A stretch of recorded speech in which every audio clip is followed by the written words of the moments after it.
దేవుని నామానికి మహిమ కలుగును కాక.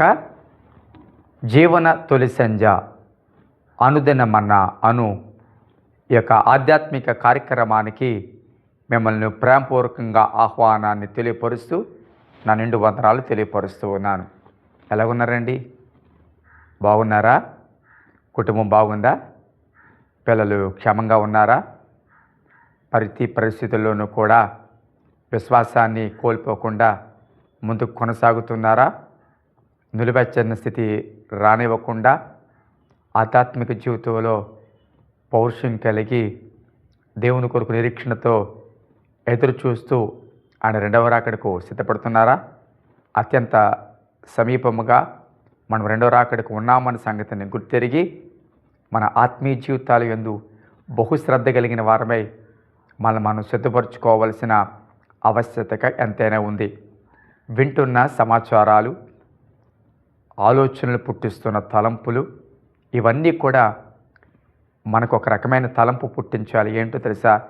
రెండవ రాకడకు అత్యంత సమీపంగా ఉన్నాము అని ఎంతైనా గుర్తెరగాలి, ఎంతైనా సిద్ధపడాలి అనే మెలకువ ఆలోచన మనలో రావాలి.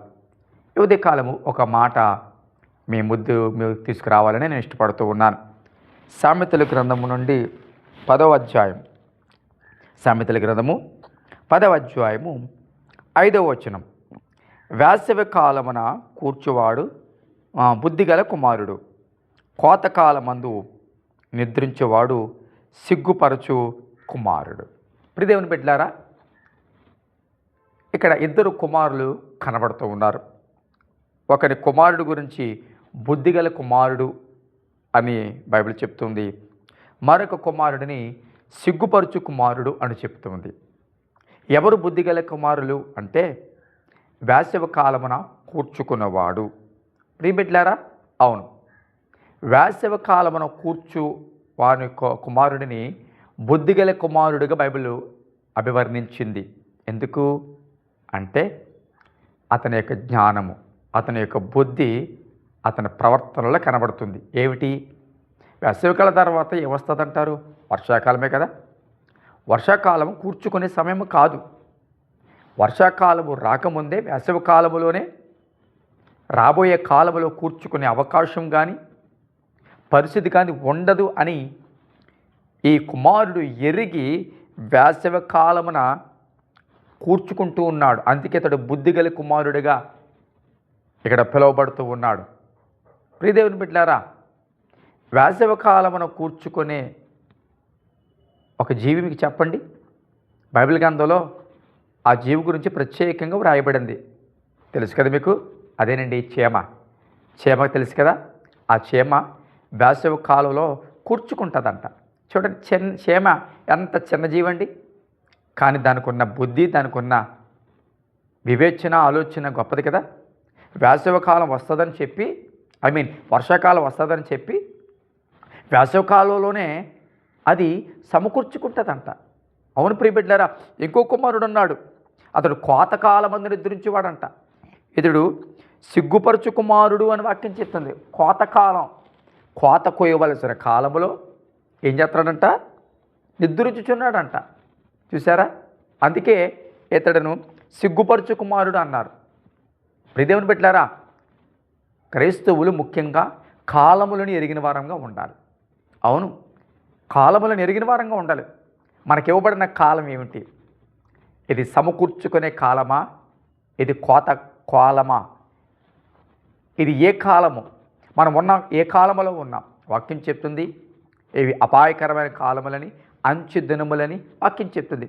ఇలాంటి అంచు దినాలలో, అపాయకర కాలములలో బుద్ధి కలిగిన కుమారులుగా ఉండాలి. ఏమిటి అంటే రాగల కాలములలో సమకూర్చుకోలేం. రాగల కాలములలో భక్తికి ఇబ్బందులు, ఇంకా ఇప్పటికే ఇబ్బందులు ఉన్నాయి. రాగల దినాలలో ఇంకా సమస్యలు పెరుగుతాయేమో. ఈ వాక్యము కూడా అలాగ విరివిగా ప్రకటించబడే అవకాశం ఉండదేమో. రాగల దినాలలో బహుశా ఒకవేళ నీకు బలం ఉండదేమో, నీకు శక్తి ఉండదేమో, లేకపోతే నీవే జీవించుండకపోవచ్చు. రేపు ఏం సంభవిస్తుందో తెలియదు కదా. రేపు నీది కాదే అంటుంది కదా వాక్యము. దేవుడు మాట్లాడుతున్నా రక్షణ పొందకుండా ఆలస్యం చేస్తున్నావా? దేవుడు మాట్లాడుతున్నా, నాది ఇంకా చిన్న వయసు, చదువుకునే వయసు, స్నేహితులతో ఎంజాయ్ చేయవలసిన వయసు అని ఒకవేళ అనుకుంటూ తల్లిదండ్రుల మాటలను, దైవజనుల మాటను, దేవుని మాటను అధిగమించి నిర్లక్ష్యం చేసి ముందుకు వెళ్ళిపోతున్నావా? ప్రస్తుతానికి నా బలం ఉంది, నా శక్తి ఉంది అని అనుకుని ఎవరి మాట వినకుండా వెళ్ళిపోతున్నావా? ఒకవేళ దేవుడు నీతో మాట్లాడుతూ ఉన్నా విడిచిపెట్టవలసిన విడిచిపెట్టకుండా ముందు కొనసాగుతూ ఉంటే నీవు సిగ్గుపరిచి కుమారుడిగా ఉంటావు. ఎందుకంటే మెలుకోవలసిన సమయంలో నిద్రిస్తూ ఉన్నావు, కూర్చుకోవలసిన సమయంలో కూర్చుకోలేకపోతున్నావేమో. దేవుని శుద్ధులు ఎలా ఉన్నావు? ఈ వాక్యంలో చెప్పినట్లుగా బుద్ధి కలిగిన కుమారుడిగా ఉన్నావా, లేకపోతే సిగ్గుపరచు కుమారుడిగా ఉన్నావా?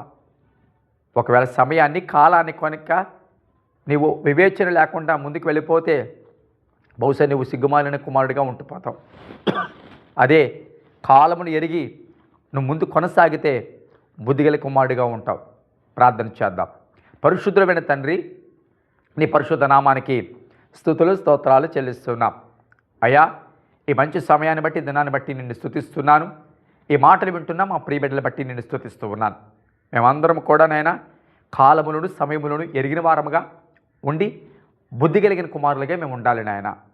అయ్యా, కూర్చుకోవలసిన సమయంలో కూర్చుకోవాలి, కోయవలసిన కాలంలో కోత కోయాలి నాయన.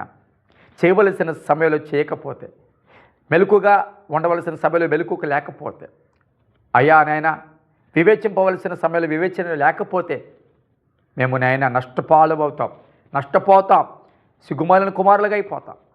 అయ్యా, చిన్న జీవి చేమ అయ్యా వర్షాకాలం వస్తుందని వేసవి కాలంలోనే సమకూర్చుకునే ప్రయత్నము చేస్తోంది నాయన.